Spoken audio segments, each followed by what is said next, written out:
You're listening to Illusion Travels by Streetcar. J Lee Thompson is not a name that comes up very often in film podcasts. I think we would all agree. Right. And he's not a canon filmmaker. Well, he Pleasure was a canon canon filmmaker. literally at one point, but I mean, he was not really? that kind of canon What do you filmmaker. make for canon? Oh, yeah. Too much. He made a zillion films with Charles Bronson. Oh, and stuff. yeah, all the Bronson stuff. Yeah. This is all in the 80s. Barry, you were saying? I was just going to say that when he is brought up, it's in context of his Hollywood right. sort of, genre. And then it's usually just Cape Fear. Well, Planet of the Apes sequels and the canon stuff. I mean, he is like well known for that kind of stuff. I Told Alex sometimes. Yeah, but that's not a Hollywood film. That's a British film. He didn't make, the first Hollywood film he made was Cape Fear, which is a great movie. It is, and it's probably the closest to any of his British films that he made. I mean, there is that kind of innocence threatened by pure corruption that you find in a lot of the British stuff, especially the ones tonight. Yeah, exactly. But I mean, when I did mention to somebody yesterday, I mean, this is just by way of illustration, that we were doing a show about J Lee Thompson, they said, "Oh, the guy who did the Planet of the Apes sequel," Yeah. Or on Facebook a couple of days ago, "Oh, he's the guy who did all those pictures for Canon." Yeah. I just want to strangle these people when I hear, because they don't know from what we're talking about tonight, which is the extraordinary run of films he made in Great Britain in the 1950s. Hey, well, before you strangle anyone, go right ahead, Ryan. I actually only knew about him in reverse order, and I'm going to be humble and admit that. I was introduced to him. The first film I might have seen by his was actually Firewalker. So we're hitting the bottom of the barrel from the start. Yeah. So you can only really go up. And, I saw all the canon films of his. And then I saw, of course, like the 70s ones.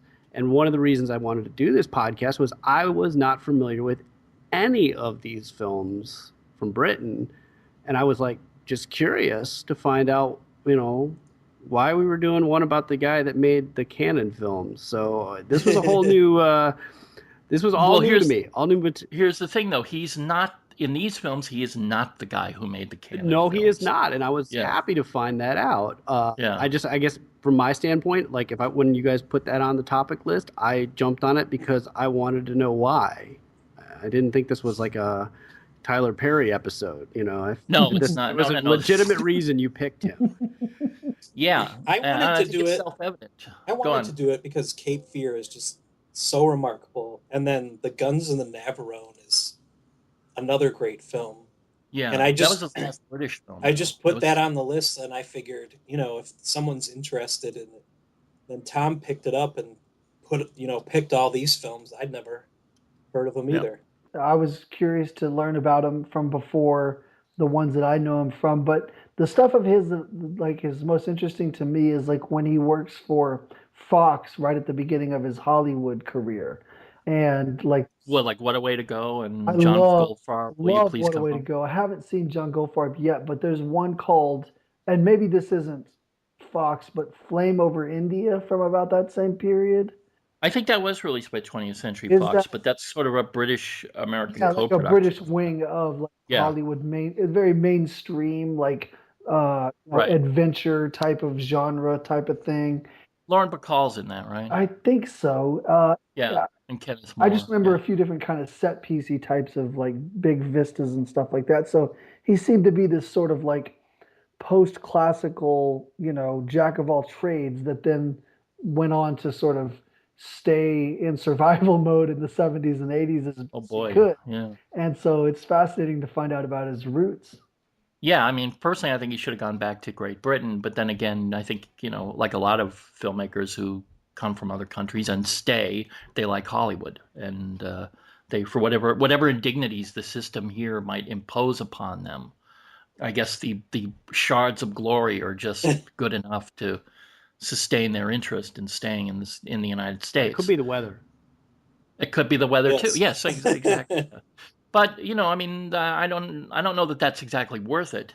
But maybe coming from England, it is. No, it's not as rainy, and that's true. It's a lot more sun, and so what if you're making shit?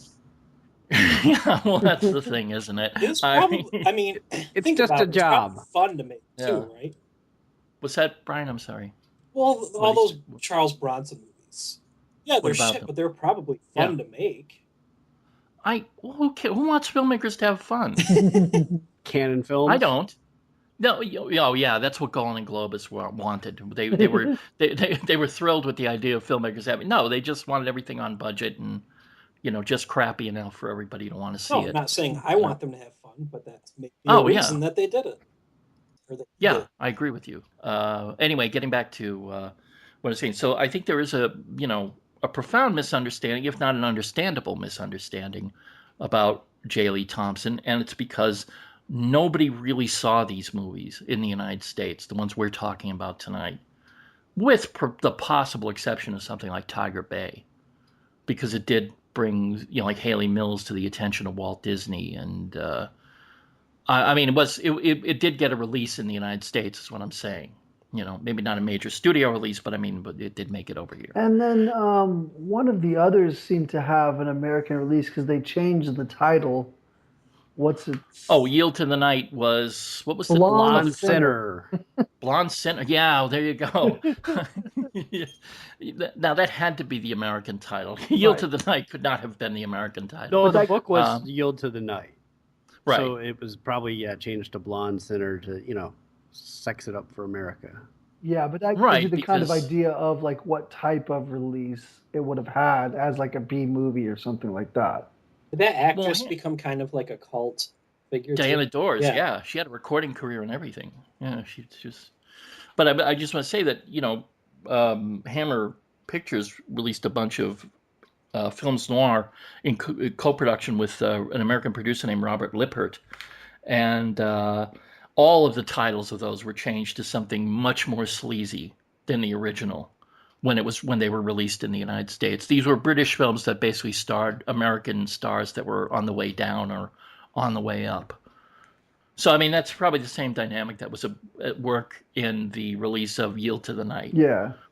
I mean also the fact that Yield to the Night was based on a pretty notorious case in Britain, the Ruth Ellis. I think she's still the last woman to be executed in Great Britain.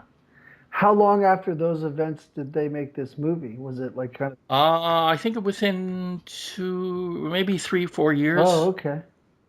But Yield to the Night is extraordinary, I think. I mean, I don't know Agreed. if Yeah, anybody else. that's one thing about these movies is I think maybe not as much with No Trees in the Street, but we can get to that. But the rest of these, I was like really surprised at how great I found them to be. Well, No Trees in the Street has problems, Uh certainly. huh. And I think there may have been some the opening and closing sequence with David Hemmings as the knife wielding kid, I think was added. Yeah. I don't know this for a fact, but it just seems like it was tacked on. The whole like Yeah, framing story, like yeah, the framing warning story. Yeah, thing. Oh, interesting. yeah. I don't know this for a fact, so don't Yeah, yeah, I don't yeah. Well, want there's to there's say, oh, nothing to lead you to believe that it couldn't have been.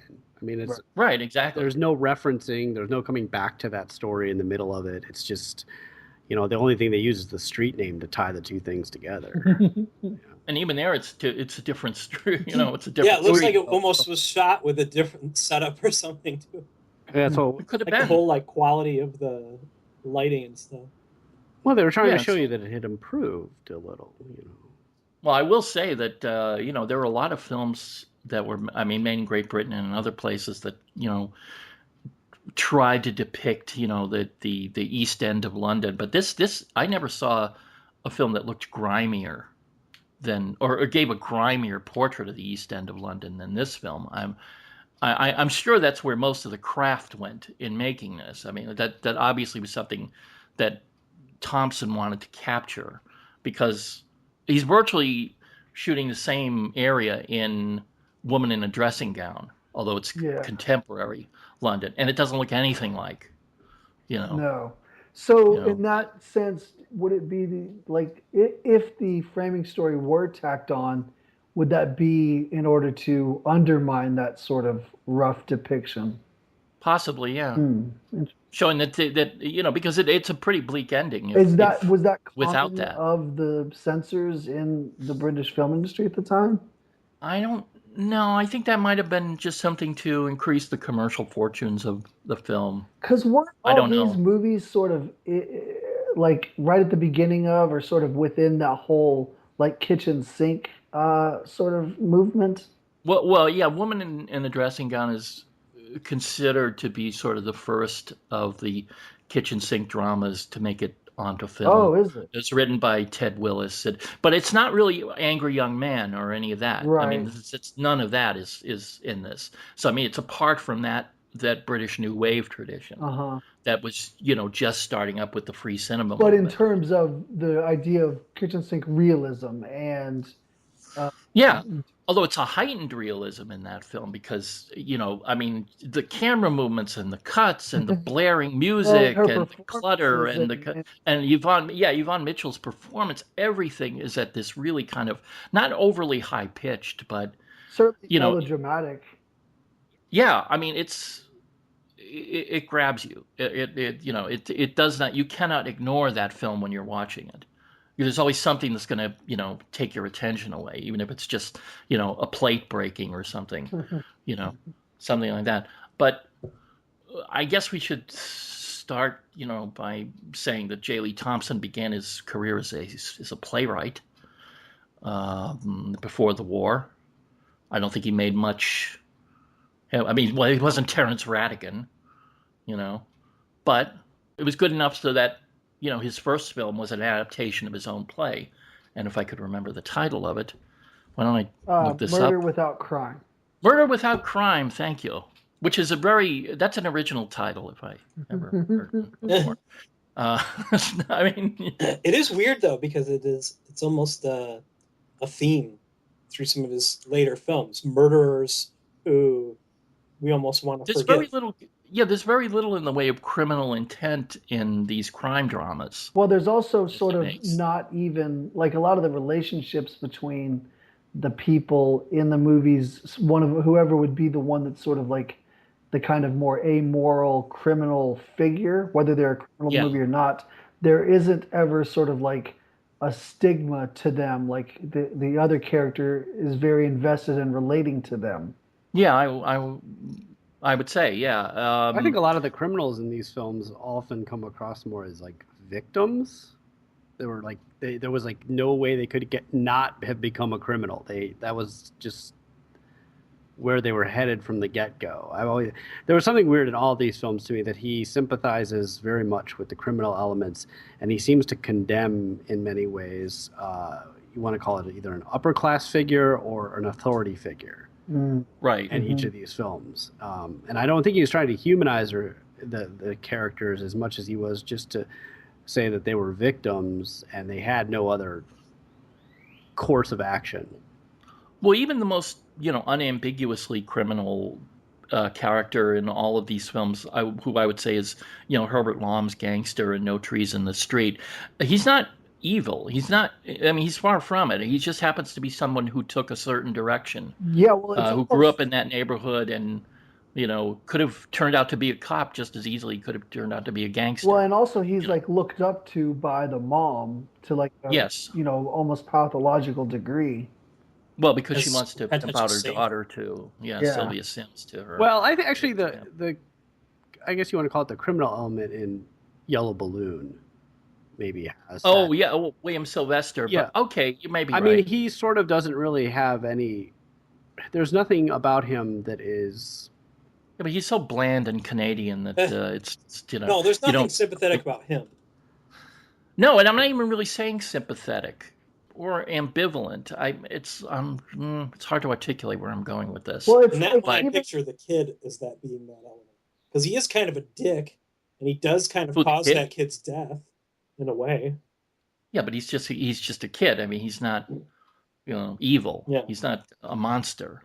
I mean, to whatever degree he's a monster, it's because he's a kid. I mean, it's like the way every kid is a monster. well, and also his It's- relationship with the gangster guy isn't always just, like blackmail or danger no, or anything like that. There's sort of a camaraderie, a looking up to for little pieces of the film and stuff. It's what we later see with Haley Mills and the Yeah, Horse Buckles in exactly. Tiger Bay. There's these Yeah, figures which ought to be demonized by the film itself. However, there's like the essential protagonist in each of the films that relates to that, you know, demonization eligible character in a very sort of understanding or, benefit of the doubt kind of way.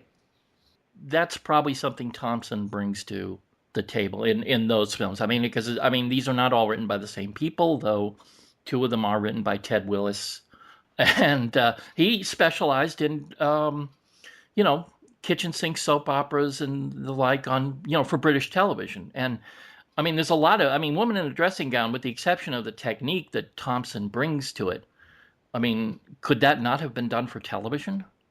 I mean, when you think about it, could it not have been done for the stage? Yeah, I mean, there's some sequences like with where the rain hits right at that inopportune moment for her, and she's sort of That scene probably couldn't have been done. Well, there's that could have been done for they television, could but it would have been suggest hard to it do. in the play. They could sort of do Yeah, a version of it in television, but I don't think it yeah, would have the same kind of impact. And then also, yeah, there's lots of shots where the framing of the space, like especially their cluttered apartments right. and everything like that, where the larger of a canvas you can see it on, I think that plays a lot better than what we can think of as television screens at the time. And he does things where you're like peering in the window, like during the rain, and then it kind of pans down, and there's like a Yeah, there's big. a lot of fine details that really need like a large cinema screen, I think. There's also a lot of conditional framing. What I call conditional framing is frames within frames Yeah. Yeah. in his setups that you obviously couldn't do on stage. But I'm saying that he brings these kind of cinematic techniques, Hmm. particularly to something like Woman in a Dressing Gown, and transforms what could have been a very static piece into something that, by the way, is not. I wouldn't say is overly cinematic. No, I don't no, know. No. Out of the it's a ones we good balance. watched, that's the I actually thought was the most uh, kind of locked Busy. in and no, the woman Oh, the woman in the dressing gown to me was like one of the most claustrophobic pieces that we watched. oh yeah, right. Um, But I'm saying there was a great amount of technique that went into creating that impression. exactly. I mean, he does this Yeah, thing continually where he's foregrounding a large object or a character, and then showing yeah, you a great deal in the background, which again pushes that claustrophobia right into your face, where you've always got some object consuming a large portion of the frame, Yeah. or a person consuming that portion of the frame. And and well, I was just gonna say, you would think with something like Yield to the Night, which is mostly set on what you would call death row, that would be more claustrophobic than Woman in a Dressing Gown, but it's not. He uses space a lot more oh conventionally. no, Yeah, that Her he room room has like almost looks cavernous Yeah, in some yeah. right. yeah, points. I think with that one, in the weird way, the fact that there was no sense of escape because they constantly use the reference to the door that they don't want you to go into or go behind because it's right. the way to the chamber. And she says, she's in that space, but you also know in that story that you're going to be doing the kind of lapses in time, and you always have the ability to jump out of time and space with that film, where Woman in a Dressing Gown is pretty much a straightforward linear narrative, and so you're stuck in a room until somebody decides to leave that room, and we're not going to get to leave the room in Yield to the Night because she's not allowed to leave the room. She's a prisoner there. So I guess I was always thinking, well, in Yield to the Night, at some point we'll get more of the story about how did we get to this point or what's going on outside of it. Whereas with the claustrophobia of Woman in a Dressing Gown, it's like this really taut, uh, kind of like you want to call chamber piece of just these, waiting for it to explode. These, when they bring all the parties together in that room, it's going to Yeah. explode like a powder keg at some point. But also, I mean, if you can call the kind of claustrophobia a motif in that film, and I guess maybe you can, it's not just that apartment. It's also the scenes where when Anthony Quayle is at Sylvia Sims' apartment, not Sylvia Sidney, um, and he's constantly shooting that with bars, in the foreground on the window, as if it were just another claustrophobic environment. And there's not a lot in the streets. I mean, outside of the rain-soaking incident, which even is shot, I think, No. mostly through like windows of the bus and stuff coming up to her. You're Yeah. not in the street, which was one thing I found very strikingly unexpected in these films. Because I did actually think what we were going to be watching was going to be a lot like Woman in a Dressing Gown, because I think that was the first one of these that I'd watched and the one I was most familiar with by just reading. So when we go into something like Yellow Balloon and it's outside for a good portion of the film, and then it's down in like the old tube system, and you go out to like Tiger Bay, which is a lot about the docks and out on boats. I was actually really surprised because I didn't think that there was going to be this sort of like opening up of the landscape, and also just a lot of kinetic energy. I mean, Yield to the Night starts like that. It just starts with this it's like a roar of cars pulling right up to the camera. Yeah. And, it's almost like an action film at the very beginning of that film. And then it settles down into the prisons film that it becomes. Well, it's not even really a conventional prison film because she's the only prisoner we ever see. We see we see a lot of guards and the governor, but we don't see that we don't see any other prisoners. Yeah, where's the shower scene? Yeah. This is not this is not Caged Heat. I mean, it's not, But she's not caged at all. It's like she's got these like babysitters there with her, like nursemaids, Right. None of them are wicked. Switching shifts and chit-chatting with her and everything. I know, it's so strange. It's like you used to live in this little like group home or something. And one of whom is played by Yvonne Mitchell, who played the wife in Woman in a Dressing Gown, and that character seems to have she has kind of an emotional dependence with the with Deanna Dors in that film that maybe some people would read, in a certain way. Yeah. But I don't know I don't think that was intended. I think that's just a consequence of that's the kind of actress Yvonne Mitchell was. She played everything kind of extravagantly. Well, and she is trying to pull the mistress back home. Maybe there's like a three-way idea back somewhere. I don't think so. Yes, I'm not sure that was intended. No, it was in there. Yeah, Ted Willis was writing that. Yeah, believe me. He was. She said, no. I thought we could share him. I heard that line clear enough. Outrageous. Yes, that is there, but I'm not sure that he meant in that sense. Anything that direct. Look, I'm just saying these films could have used a little sexing up. It was the British problem. That's right. It's the brief encounter syndrome. Yeah. That movie did remind me of Brief Encounter a lot. Well, I mean, Woman in look, any British film that has, even kind of like marginal sexual content is going to be, but I mean, Brief Encounter is, is about the horror of infidelity and the horror of, so there's this kind of, it only because it tapped into what I think was an already existing strain in British culture, which was there are things that we just do not depict, and I think that's what you have in Woman in a Dressing Gown. You just have a continuance of that. Because, I mean, there's even the scene where, Anthony Quayle and Sylvia Sims are supposed to have gotten busy, you wouldn't know it, from the way that everything, they just seem to be sitting in a different position. He just likes to come and visit and sit and have some dinner. Yeah. Well, yeah, that's with bars on the window, which is interesting. Yeah. One movie that I was thinking about during Woman in a Dressing Gown is that it's this sort of bizarro Rosencrantz and Guildenstern version of A Place in the Sun from Shelley Winter's character. Like, like the fact that she is so desperate to have him. I don't know, that just the main character in Woman Dressing Gown is so endearing to me. I just felt so much for her, especially when the rain hits and she's got that whole problem going on. It just I love that Shelley Winter's character in Place in the Sun, and just the whole desperation to keep him no matter what it takes, whether it's brokering this deal with the mistress or blackmail or whatever you need to do by any means necessary. Keep that man.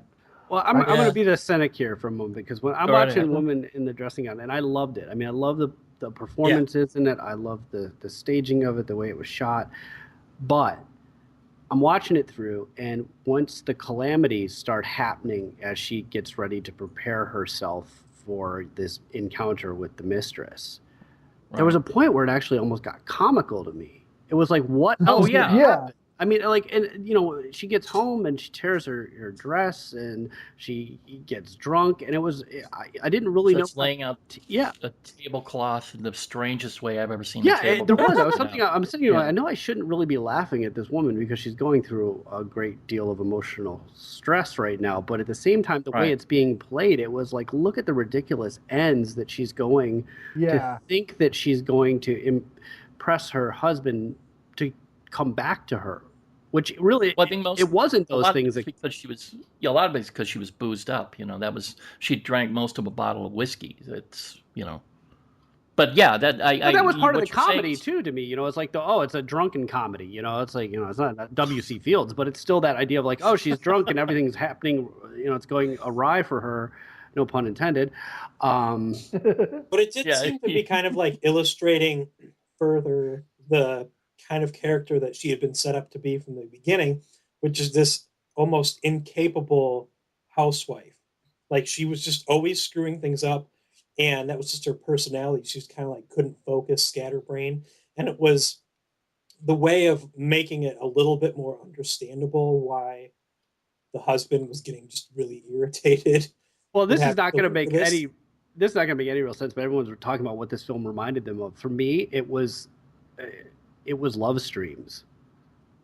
Wow. Because I just saw it as the whole, like, I'm bringing home all the animals, and you have to love me now. And it's like, these two characters. Woman under the influence. Kind of, yeah. For some reason, I think it was Love Streams mostly for me, just because it was this whole idea, even though they're brother and sister, it was like two people who've known each other long enough that they because there was a great line in Woman in the Dressing Gown where she just sums up marriage perfectly by saying it's like, a wife is someone who knows all of her husband's faults and loves him in spite of it. And she goes on to say, like, you might know 1,000 things about him, but I know 1,000,000 things about him. And it's like, we've been together so long that, like, really there's no other way we could ever recreate this with anybody else. There's not enough time to and also to a point where people get so comfortable with each other that they interact in ways that an outsider would regard as complete insanity, but that make absolute sense to them. Exactly. And maybe that's why I thought of Cassavetes, because of insanity.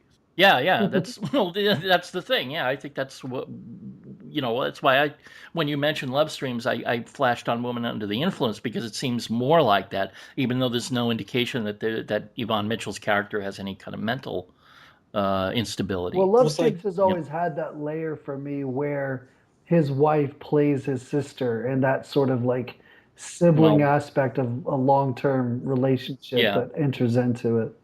Well, Cassavetes was kind of a last-minute casting decision in his own movie on that occasion. Yeah. So it was originally going to be John Voight, but something happened, and we don't know, and I don't believe Ray Carney's story. So, what was Ray Carney's story? That he had him locked away in a storage vault somewhere, and only Ray that he drove. Yeah, that he just drove. That all of a sudden, John Voight just had enough, even though he had played the role on stage for Cassavetes. I thought he was in another movie or something at that point. What do you mean? I thought it was like a conflict of. Oh, that could be too. I mean, I don't know that part of it, but I just suspect that Ray Carney's story is not, the full story. Why would Ray lie to anyone about anything? I know. And just ask Mark Rappaport. Yeah. Well, we don't want to get into that. No. Let's save that for a very special Ray Carney episode. I think we've done that already. Probably 5 or 6 episodes worth of. Yes, but anyway, continue. But back to the wife, that whole thing about her, knowing 1,000,000 things about him. It's just even up to the very end, she says, "Well, let me pack his suitcase. He's, I do this." I guess she must be capable in some ways, or at least she thinks she is, because she has to do some stuff for him. Then, of course, there's that comic moment where it opens up, and of course, another thing. Well, the implication is that she knows him better than he does. Right. Not better than he knows her, although that's probably true too, but better than he knows himself. Because he talks about how inarticulate he is, and how I wish I understood these things better, or how I could speak about these things better. I'm sure his affair with Sylvia Sims and the secretary in that is just as much of a mystery to him as it is to anybody else, the people watching the film, Well, it feels like it. Yeah, The whole thing with them in their first interactions, they both seem so uncertain, and it's almost like they each want the other one to make the decision because they don't want to be the one kind of pulled the trigger. Well, he doesn't, because he just doesn't understand what's happening. It's not because he's afraid of upsetting his home life, because I don't think he understands that either. Or if anything, he's just comfortable with it, and he doesn't feel like he should be. He feels like he should be in something better, probably because she's telling him that. Right. That's Sylvia Sims' character. Yeah, I mean, she's sort of like, I just always felt was like very cold and manipulative throughout this thing until she gets in there and maybe starts to realize that this game for her is not what it is. That it's a bit more complicated. Yeah, and she tries to make it real easy, like, oh, you can just go, and if you leave, it'll be fine. But well, I mean, I think the first indication of that for her is when the son comes in and he's virtually calling her a whore right out of the gate. Yeah. It's like he could sense what's happening, what this woman represents, and he's having none of it, and he has no intention of being polite toward her. I mean, she does have that one line to him, kind of like, she's like, when you when you untie all these things, did you think it was going to be easy? Did you think no one was going to get hurt? So she kind of knew there was going to be some messiness, but I think she felt she could deal with it from afar, so she wouldn't actually see that messiness, and then she got kind of brought into it and saw it up front. Well, she resists, or is it that resists it? No, I think it's he that resists her coming over to the house as much as she does. Yeah. It's like, well, she thinks, why don't I just go over? Yeah. It'll all be fine. We should all be there. But I don't understand what's going on in England in this period of these films that we watch, because it seems like a thread that ran through at least 3 of these films, that there is there just aren't enough men to go around. Well, I'm not sure what that would be. I mean, the war, maybe. I mean, I don't know, because you know what I mean. Not like that many you get, woman in the dressing gown has this going in a bit, like Yield to the Night. It's like, and even to a degree, No Trees in the Street has this idea that there's like, Well, the men certainly are not domineering figures in any of those films. In fact, I would say in any of these films, with the possible exception of William Sylvester in The Yellow Balloon, and that's because he's just dominating a kid. Right. I mean, which anybody could do, probably. I mean, so I don't. Yeah, I mean, it is an interesting way of looking at the male-female relationship, where where men just aren't. Well, it just seems like somebody always needs to be going after somebody else's, mate. Constantly, right. Like, oh, you gotta have to go after somebody else's mate or something like that. And I kind of heard it in like No Trees in the Street. There was a brief reference to the idea that maybe there just aren't any fathers around, and that's what needs to happen. Like if there was just someone around to smack these kids on the ass, then like I got smacked on the ass, then we wouldn't have the kids running around the way they are. Mm-hmm. That kind of classic, I don't want to call it like conservative line of thinking. We just need to have a father figure here, and that's why but I think these are pretty. Well, I think these are pretty conservative films in many ways. Not conservative and not in the horrible right wing sense, but not in the political sense, but just culturally. Oh, yeah.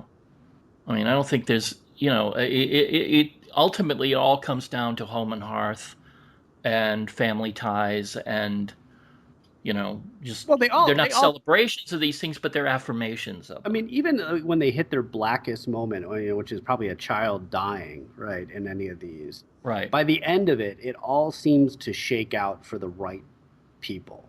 Like those that are still good, that are left over, that haven't died along the way, always seem to come out on the right side of something, right? And even those that maybe find some sort of redemption or something like that, when we're looking at Yield to the Night, they still have to pay for the crime. You still have to pay for it, even if you do have some sort of, kind of regret to it. Yeah, it's like you're justified in your mind. We understand your justifications and everything. So there's like an empathy built into that piece. However, nobody like doesn't deserve the consequences either. Yeah, well, I was No. thinking of like Yield to the Night was very similar in some regards to what we had with the Alan Clark film we watched, To Encourage the Other. Yeah, to encourage the others. Also, I was also thinking the Ken Loach film we watched, which was Three Clear Sundays. And that was the other one too, which was they kind of reference, like not 3 Clear Sundays, but like 3 weeks till her execution. Right. And they, in those though, there was always this question about like, is this morally unjust to kill someone, or is this person even innocent and being put to death for no good reason? Whereas that doesn't really come up in Yield to the Night. At least I didn't catch a. No, it's not a didactic film in the way that certainly To Encourage the Others or even Three Clear Sundays is. I mean, it's not. I mean, though it's seen as this kind of anti-capital punishment film, it really isn't. There's nothing that's really questioning the. I mean, if to the degree that it questions capital punishment, it's only because of the case that it is copying from. The Ruth Ellis case, which gave people a lot of misgivings about capital punishment in Great Britain. Based on what, though? The fact that she was a woman. And there was, and that there was some ambiguity about, whether it was just a crime of passion or whether it was malicious intent and, all the rest of that sort of thing. Yeah. Right. Yeah, I was going to say, I mean, I don't know those other movies, but in terms of this one, Yield to the Night, it doesn't seem like she's ever sort of like pleading her innocence necessarily, right?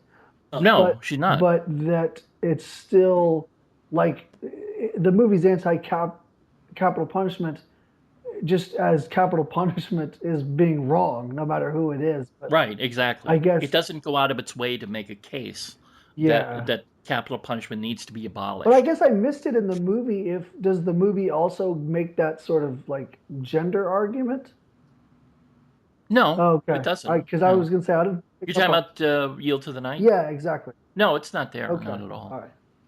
Because it's really just dealing with this specific case. But the movie still left me at least with this sort of like, it didn't feel that the capital punishment was justified still.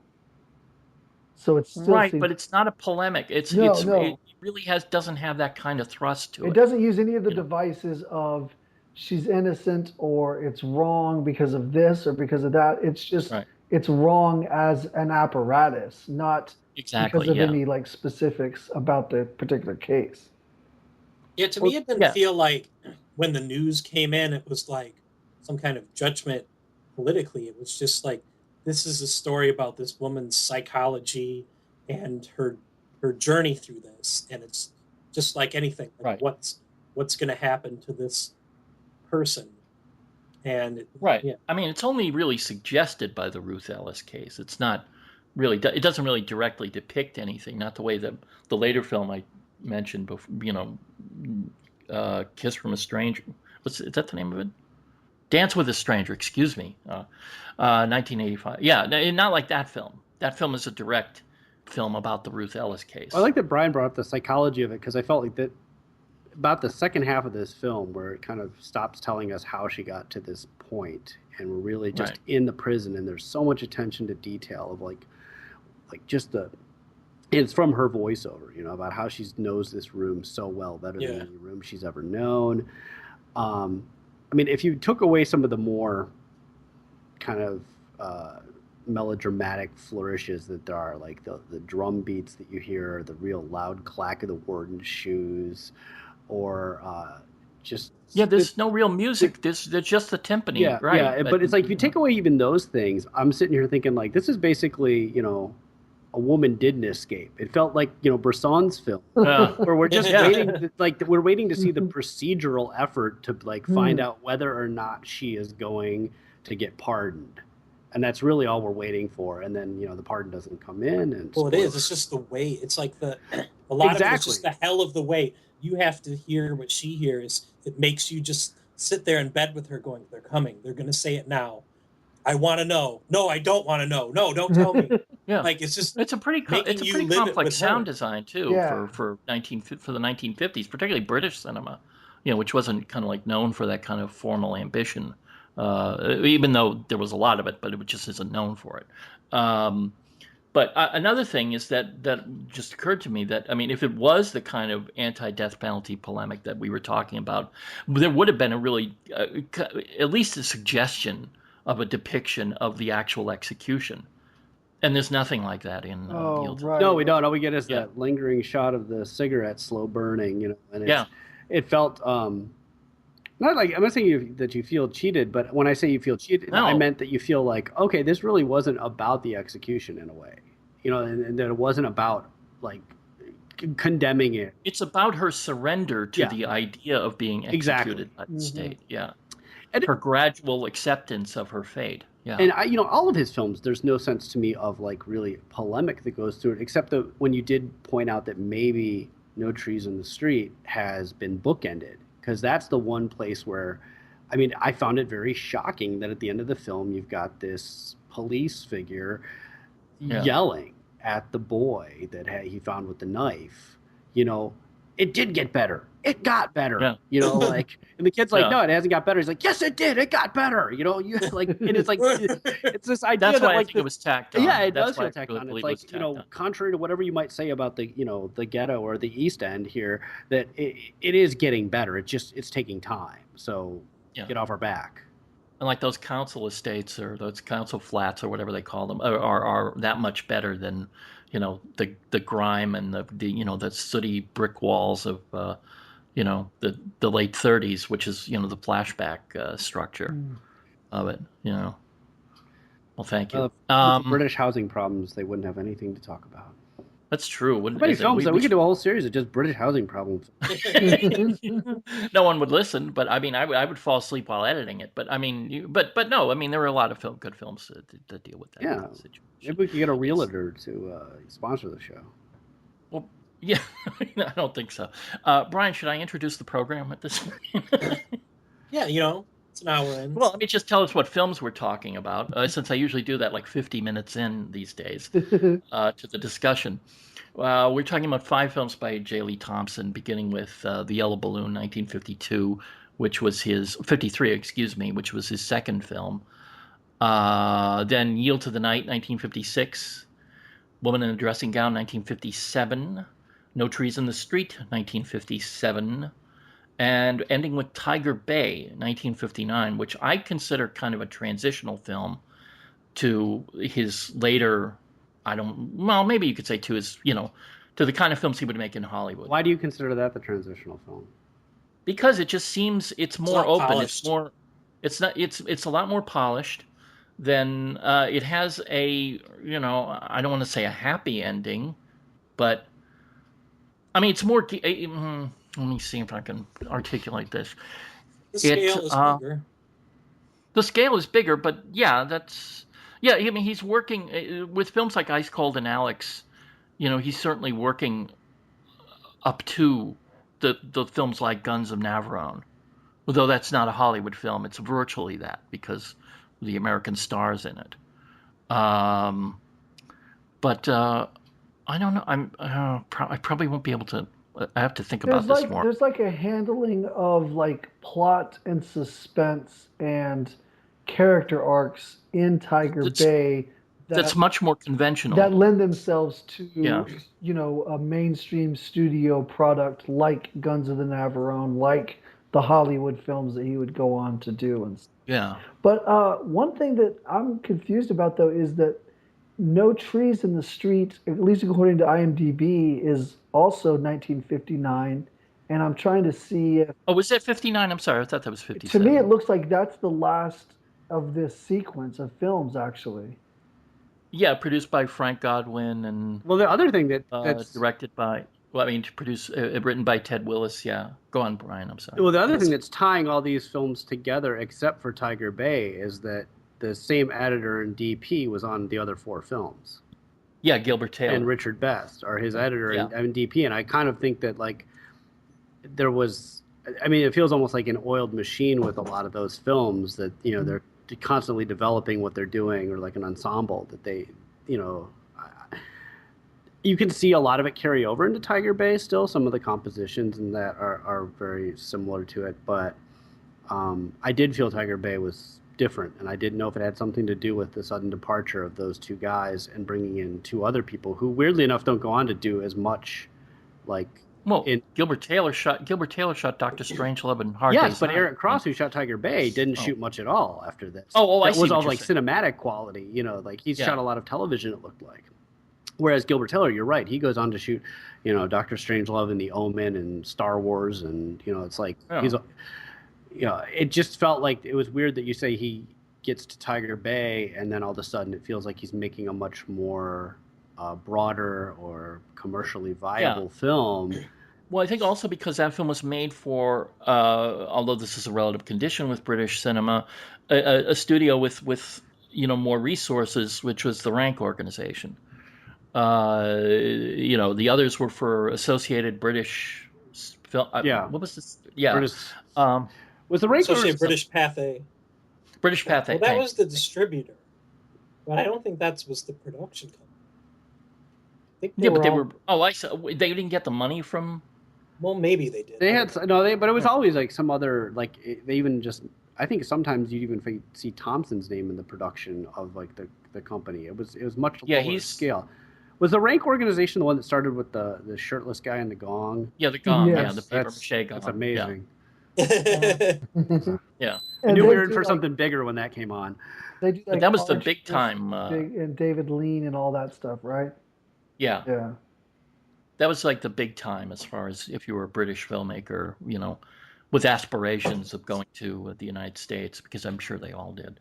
If you could make movies for the Rank organization, you were on top.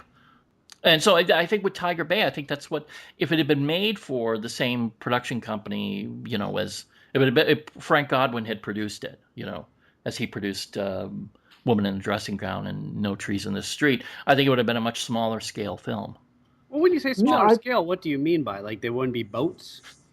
Yeah, more or less, yeah. Because you wouldn't have had that. It would have been confined to the streets a bit more. Which is interesting, because Yellow Balloon to me was the one that I found to be the most impressive with its kind of the chase sequences that it had and the locations that it was using. I thought it just was visually the most striking of it. Maybe I'm not as impressed with boats. I like boats, but. No, I'm not saying it's that it's visually striking. I'm just saying the scale of the production. Oh yeah, that they were able to do more. Right. Just working his way up to those Bronson films where he could get rocket launchers. I don't know. I think I'm sure J. Lee Thompson did not see his career going in that direction, and in the late 50s. How did he? Is there an autobiography? I don't know. I don't know. I don't think he wrote his. Kind of part of me wants to actually, for once, just hope that he got what he wanted in the end. He's like, finally, I get to blow shit up. What if he remade Tiger Bay and Haley Mills discovered the rocket launcher behind? Okay, all right. Yeah, instead of Horace Buckles, it was Charles Bronson. But yeah, I'm curious about those two and like which one was made before the other, because I agree with you. Tiger Bay does seem like as though it's another level that would go on to something else. So I totally understood it as No Trees in the Street as being the last one in this sequence, but maybe that's release dates or something. I would assume that was the last one he made. Yeah, I think it is the last one. No Trees in the Street? No, I mean Tiger Bay. Yeah, okay. Well, according to IMDb, No Trees in the Street and Tiger Bay both were released in March of 1959.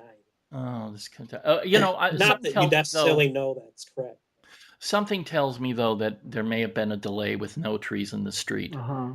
That might be why it was released in March of 1959 as opposed to, say, March of 1958. Like they were tacking on bullshit. Yeah, they were busy tacking on scenes with David Hemmings. Yeah. I don't know. I can sort of understand why they would do that with No Trees in the Street. I mean, it is a pretty bleak ending without it, but I should have just left it alone. Yeah, that's a great ending. I was so happy that was how it was ending. I was like, wow, this is really powerful. And then come back, I was like, oh yeah, I forgot about this. Still be a sin. I remembered that. I was like, oh no, it's coming back. I was like, I wouldn't mind if they just forgot about it. I feel like that happens in films every once in a while. They open up and then you just forget and they never come back to it. Name one. I wish that happened I'm more. trying to. Well, Okay, I can't name one. Maybe Yeah, you're just wishing that happened more often. Yeah. Doesn't make it happen. I'm trying to think now. I don't know, Where a this film begins to actually seem starts with rabbit like a hole. goes into a Flashback. flashback and forgets to come out of it. Yeah. Yeah, I can think of one. This might be cheating, but it's the 2005 cut of Pat Garrett and Billy the Kid. It begins with the flashback, with the murder of Pat Garrett that you see in the 1988, preview cut of that film. But it never goes back to that. It ends with Pat Garrett riding off with the body of Billy the Kid on the horse, and the kid throwing rocks at the. Yeah. Is Thank there you. voiceover from it? What do you mean voiceover? From No, there's nothing. Okay. There's no indication. No, it's like there was never the. It's just flashback, and it just ends. That's the. Anyway, I don't want to get Mystery off on solved. this. Huh? Yes, thank you.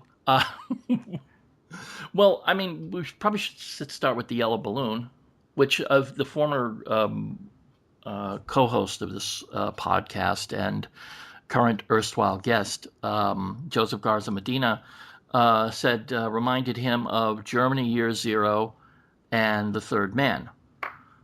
And Because the sewer sequences running around underground. I think that's what he's gonna referring say, to, yeah. and certainly the kid being pushed off falling off of the building. Probably that's the Germany Year Zero. Oh, because it looks like a blown out building or something.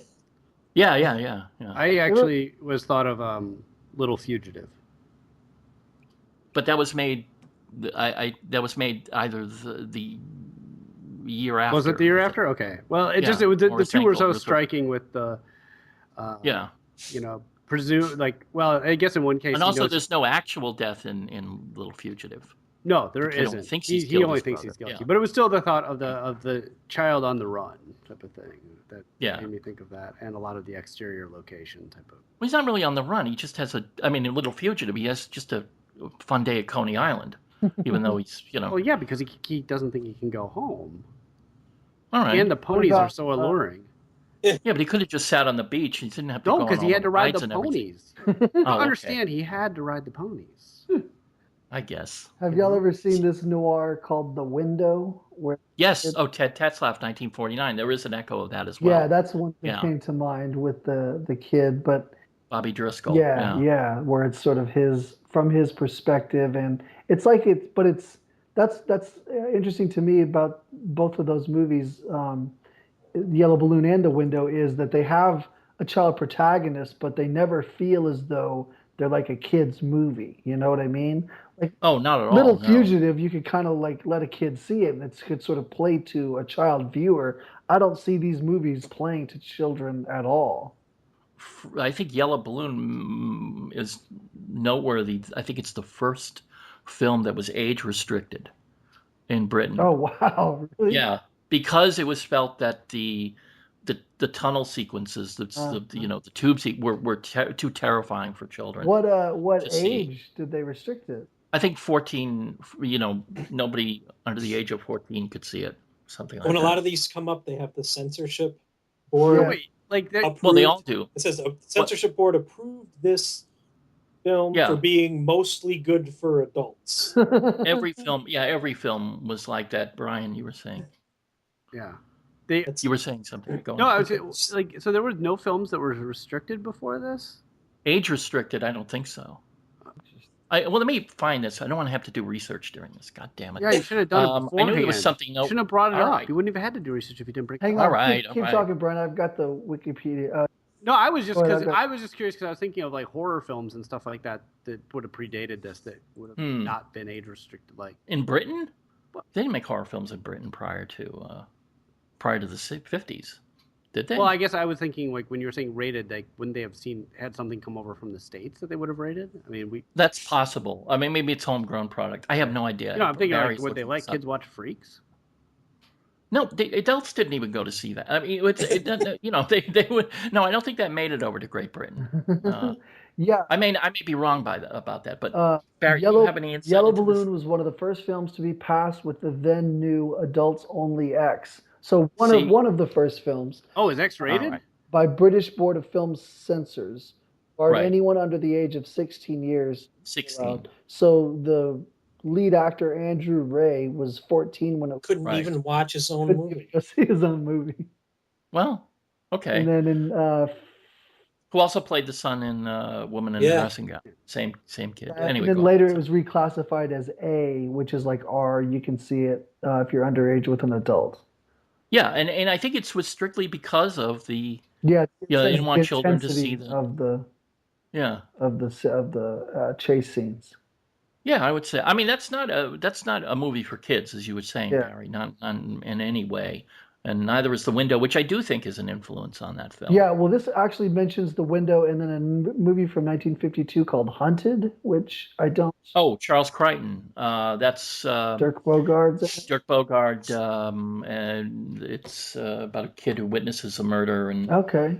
yeah, So it seems like goes on the lam with Dirk Bogarde through the whole thing. And I normally just dislike movies with kids, like from that. It's a very hard hurdle I know to you get do. over. But both of these movies, Window and this one, are absolutely great. This one also, it's got a kid that dies at the beginning, so that's That's redeeming. That's a positive. It's scary for you. Yeah. Well, we don't endorse that. As this is Barry's. Sorry, own. yeah, that's my own. Yeah, this is not. We don't. The views of the co-host do not reflect that of the show. I mean, to Barry, M was the feel-good movie of 1961. Well, I mean, I just think Yellow Balloon is a fantastic film, and it's certainly. I haven't seen the film he made before that, but I can't imagine it's as good, or it's as promising, certainly, about what was to come. But he did write that one, the earlier movie. Yeah, he also co-wrote The Yellow Balloon. Yeah, that's what I was gonna say. Is like a lot of what I like about this too is like he wrote it, and so it seems really cool how in control of the suspense and the plotting and everything that he is with this one. Did he write any of these other ones we're looking at tonight? I don't know. He didn't write The Woman in a Dressing Gown and No Trees in the Street, and I don't. I think on Blonde Sinner. It's not Blonde Sinner. It's Yield to the Night. It's not the American. It's not. We're not going by the sorry, second. Tom, I'm sitting here in America, and I'm going to call it by its American name. Yeah, great. That's why. Yeah, when it played on 42nd Street, they called it that. Great. I just read Screwball, and he doesn't have like a writing credit, even uncredited, on any of the screenplays for these others. Yeah, and I don't think. Yeah, but he was sleeping with the writer of Blonde Sinner, so. I didn't know. Oh, that's right. Yes. Okay. Yeah, I saw that they were. He was married 4 times, and once to Joan Henry. Cool. Well, that prepared him for a career in Hollywood, I think. That many times, got used to alimony, I think. Why do you think he made all those Cannon films? There you go. Yeah, he probably had some bills to pay. That could very well be. That's probably why he made those. Have y'all seen What a Way to Go?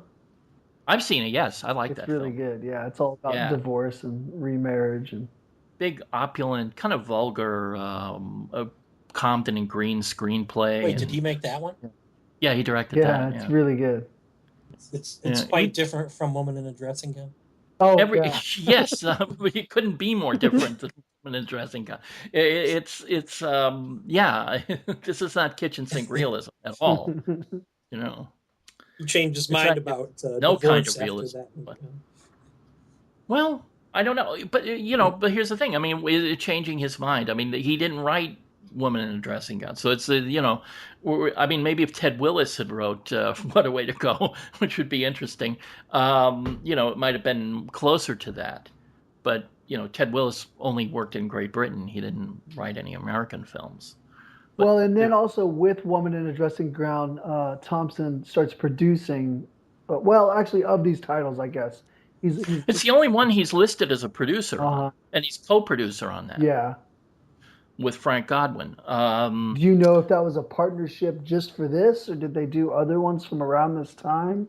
Well, he did those other films he did No Trees in the Street, which was also written by Ted Willis, and also had Gilbert Taylor as this, the cinematographer. He was working with the same collaborators, same principal collaborators. But he's not producer of films, which is interesting to do it once and then not do it on the next production.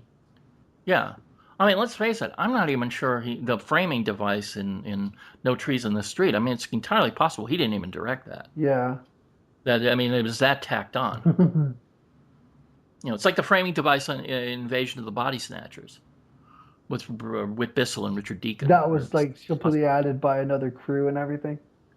I believe so. Yeah, Okay. I don't think Siegel did that. Yeah. So what did you guys make of the ending of Yellow Balloon?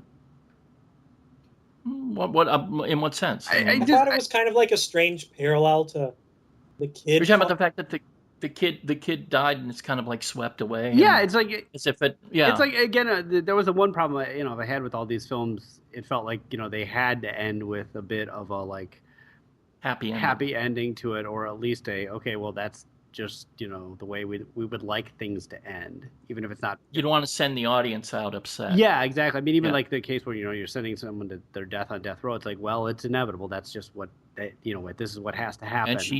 And she did kill the guy. Yeah, I mean the woman. So and yeah. So this is.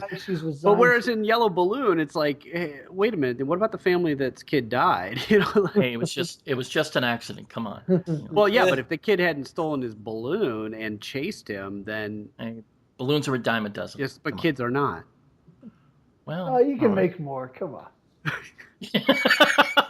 Well, so I would have been happier if the couple that lost a kid would have been seen going into the bedroom and the door closing, and that would have been the end of the film. Then I've been like, yeah, then I think it really would have gotten the adults wouldn't have let anybody. That would have been the triple X rating on that. Yeah, especially for Great Britain. I mean, that's you don't even suggest. We know what they're going to do. They're getting lunch in there. Yeah, exactly. But it's almost like this weird parallel that because of that kid, two different people were forced into situations where they were walking along this thin plank and then slipped and fell and died. Yes. Like it was a strange parallel. Like the guy died the same way the kid did at the beginning. Yeah. So it's like how why was there a parallel there? Are you saying the kid has powers? I don't know. I don't know. I just thought it was strange. I don't know. I read that as like something I don't like, which is like cutesy filmmaking, where it's like, oh look, the one kid died on the ledge, and now the bad guy is going to die in a similar situation. It's like a foreshadowing, rhyming kind of thing. Yeah. That sometimes you're just like, oh, how smart are you? But then again, doesn't Hitchcock do that in Vertigo? Yeah, but did I say I like Vertigo or Hitchcock? Different. No. Okay. Well, all right, you didn't, but I do, and I don't have a problem with it. I think I like, and I don't even really have a problem with it in Yellow Balloon. I mean, I was kind of being just a little bit facetious. I don't really have a problem with that either, and I don't really have a problem with it in Vertigo. If you can pull off other stuff around the film that makes it interesting, then yeah, you probably can allow yourself that luxury. I'm talking about there's a lot of filmmakers out there who don't have other talents that they can bring to the table, and that's just one of the things they do is like, look, everything is sing-songy, matchy, rhyming. Yeah, okay. Right. And you're like, okay, that's a fun little trick, but what else do you got? That's a cool bias to have. I think but it definitely worked for me. For some reason I like that. Yeah. It's sort of it's like Chekhov's slippery plank or something like that, Yes. Is that a bar? Yes. Well, it was because that guy was the one who tried to cash in on the death, right? Right. It's the one that tried to tell that kid, make them all feel all guilty and so that is karma. So he could use him for his Yeah, it's karma. It's also sort of like it was tragic with the kid, and then now it's like a good thing. It sort of recontextualizes. I don't know. I find a few different things about it that I like, I guess. Well, I didn't have a huge problem with that. Brian pointed out, and I was noticing that that's just one thing. No, I do like your sing-songy description and everything. Well, I mean, we get a similar thing though with we get almost the reverse of it with the. Are we allowed to jump ahead now to? Sure, we could jump ahead. Yeah, Tiger Bay. I mean, it's the same thing. It's like I'm going to use this kid, right, for in a different way. In that case, you have the kid using the criminal. Yeah. To try to get away, to for some reason run away on a boat. Well, she's just looking for adventure, and that's she wants badly to join in the childish games of cowboys and Indians and all the rest of that. Right. She wants her own piece for that. Whereas I think that the difference is that in Tiger Bay, the criminal, to the degree that he is a criminal, is using the child to get away, whereas with William Sylvester in the Yellow Balloon, he's using the kid as a means to pull off a heist. Yeah, exactly. It's like they're different. I mean, the kid's using the criminal to try to get away from and have this adventure. Oh yeah, in that sense as well. Yes. She's but I thought both of them are interesting because they have the dynamic between the child and if we're going to just generally call them criminals, is that they find in the criminal something that they're missing elsewhere, whether it's through friends or family. The criminals treat them in a way that nobody else does, especially in Tiger Bay, because I mean the way that superintendent is like just haranguing her into like admitting that she saw this guy and to pin him as the murderer.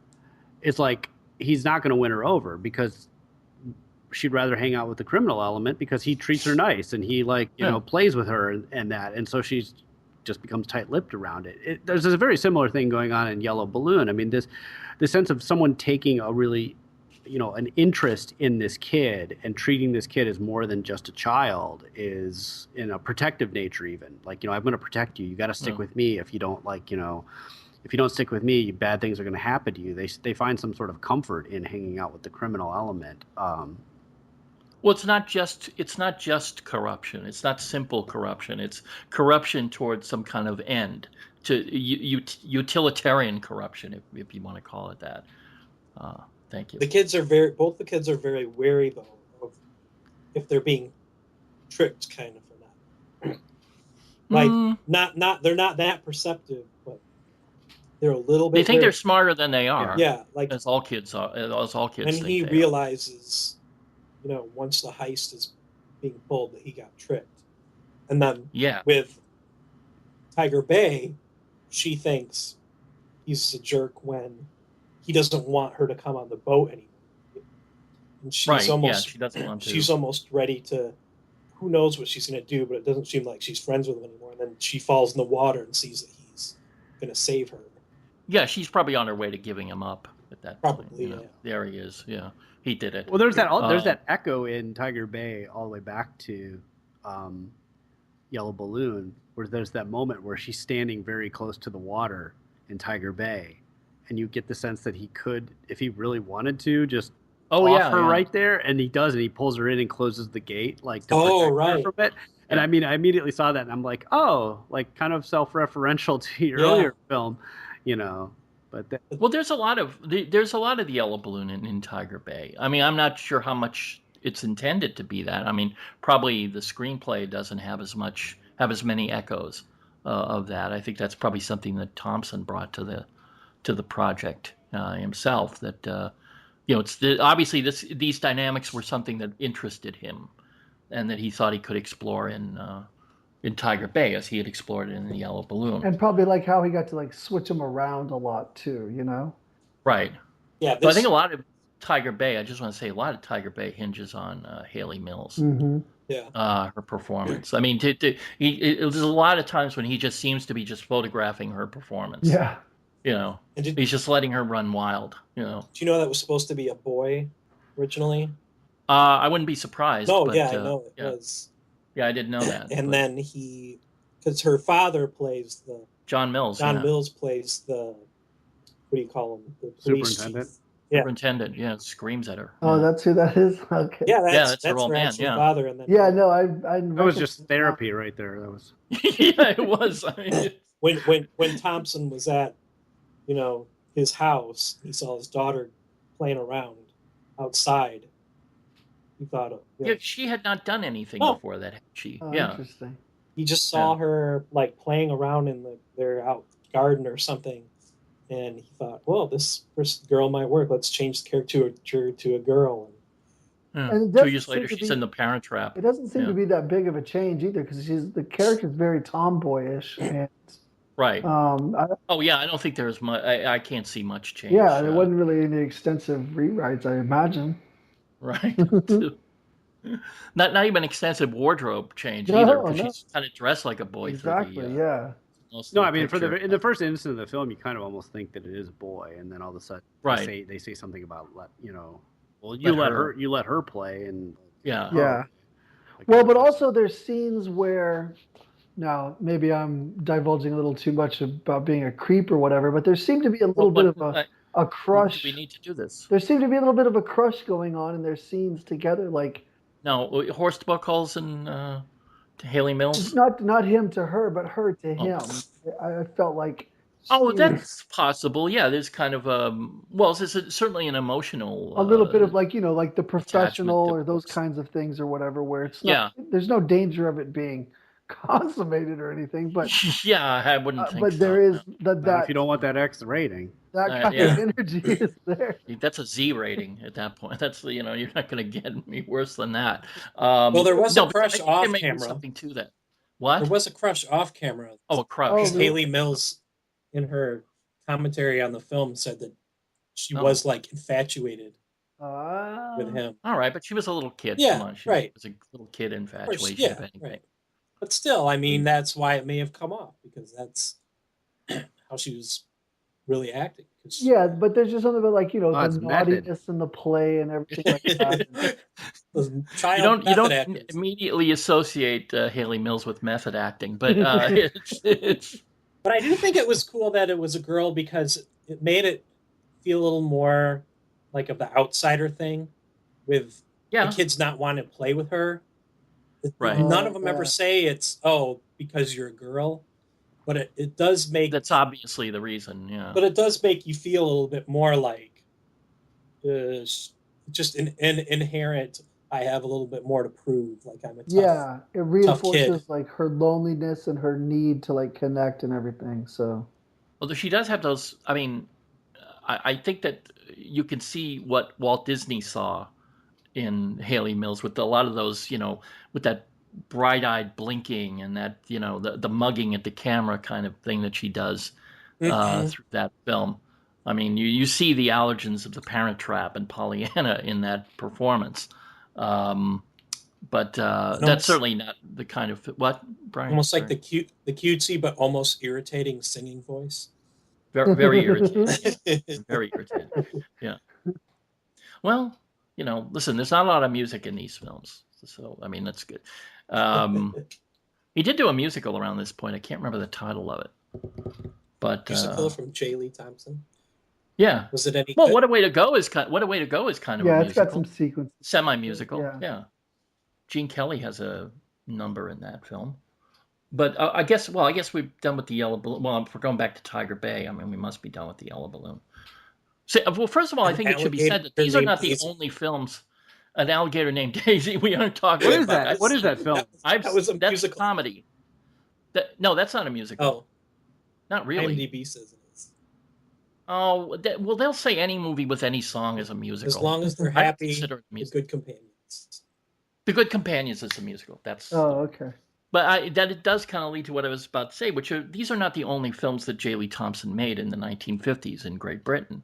He did make films like As Long as They're Happy and An Alligator Named Daisy, and these are very different films. What is so funny about An Alligator Named Daisy, the Brian Q? You'd have to see it. I don't think it's particularly funny. You'd myself. have to It's see not, the picture not the most distinguished work. Yes, not the most distinguished work in his filmography, even with all the Bronson films. So what does that tell you? Does it have a real alligator in it? Yeah. Yeah. There's like a man in a tuxedo holding an alligator in his arms like it's a cat. And it's just kind of like limping there. And then there's a fat butler kind of staring at him. And they're That's the whole film? They're both standing on a skinned tiger rug. No, it's just the graphic that IMDb had. Oh, I thought that was the whole film. Yeah, it's like an Andy Warhol film. It's like 90 minutes of that. Yeah. But I mean, look, he was a studio guy. I mean, he was a journeyman, I guess you could say, and he wasn't picking and choosing. This was not David Lean. Well, right? but like I was going to say, one of the ones that he does at this time, Flame Over India, is very sort of in that Lean kind of mold. The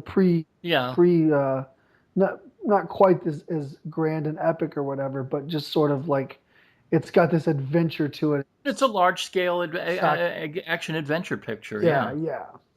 So if you just saw these five and thought, okay, he sort of does these sort of, kitchen sink adjacent types of movies or suspensey noir, British noir types of things.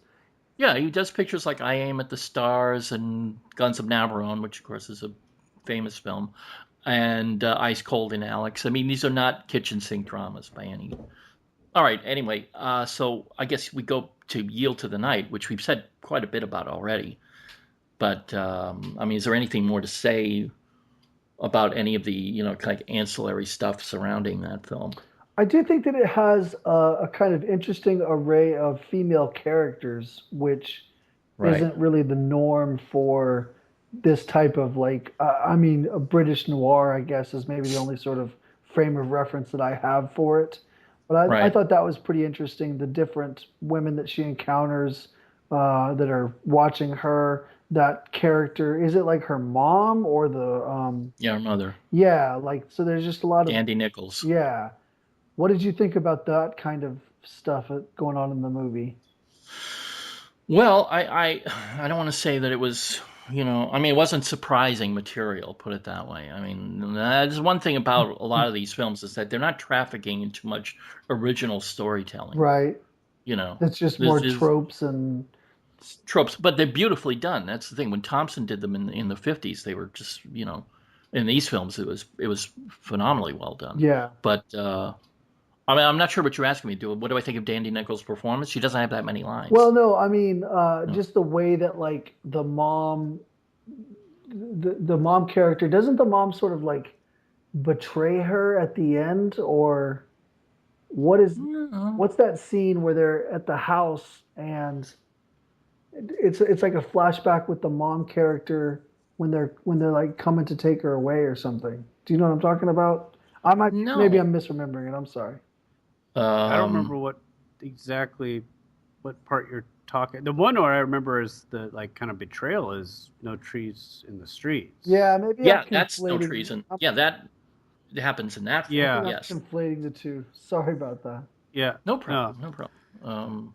What I found interesting about the Blonde Sinner is how quickly it moved. Oh, would you stop calling it that? I Am an American. I'm gonna call it Blonde All right. Sinner. Okay. All right. Call it the Brit name all you want, but it's going to sell more if we tell people. We don't want to confuse our listeners any more than they're already confused. Listen, more people are going to tune in when they're talking about a film called Blonde Sinner, not Yield to the Night.